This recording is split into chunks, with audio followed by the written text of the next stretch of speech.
Petit coucou de Beaufort en Caroline du Nord où nous avons finalement trouvé une marina. Oui, après plusieurs jours d'ancrage et de mouillage, ça fait du bien de pouvoir mettre les pieds à terre, aller se dégourdir les jambes et faire le lavage, faire une petite épicerie, chercher des pièces. Donc c'est beaucoup plus simple avec une marina, surtout que on n'a toujours pas résolu notre problème pour attacher le moteur du dinghy sur le dinghy.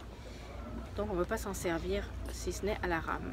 Et généralement c'est un peu loin avec le courant et le vent. Donc voilà, nous avons finalement mis pied à terre à Beaufort en Caroline du Nord, une belle petite ville. On a déjà visité le musée maritime il y a quelques années. C'est touristique au bord de l'eau, beaucoup de restaurants. Alors comment on choisit une marina? On a plusieurs critères. Pour nous, c'est la proximité de pouvoir aller faire des courses, savoir s'ils proposent une voiture de courtoisie, ce qui est le cas ici à Beaufort. Donc on a pu aller chercher une nouvelle antenne VHF, quelques petites pièces et faire des courses. S'il y a possibilité de faire du lavage, de prendre des douches, éventuellement de faire le plein. Et le prix évidemment qui varie souvent entre 1,80 $ US à 3,50 $ voire plus. Ça c'est évidemment par pied, donc 36 pieds, on multiplie par 36. Ça fait quand même cher la nuit si on fait juste dormir, ce qui est le cas pendant le convoyage. On arrive quelque part, on dort et on repart tôt le matin. Donc là à Beaufort on a une petite escale technique, on en profite, on est arrivé quand même tôt ce matin. Pour pouvoir en profiter, on savait qu'ils avaient une voiture, on s'était renseigné. On connaît aussi la ville, on a déjà visité plusieurs fois.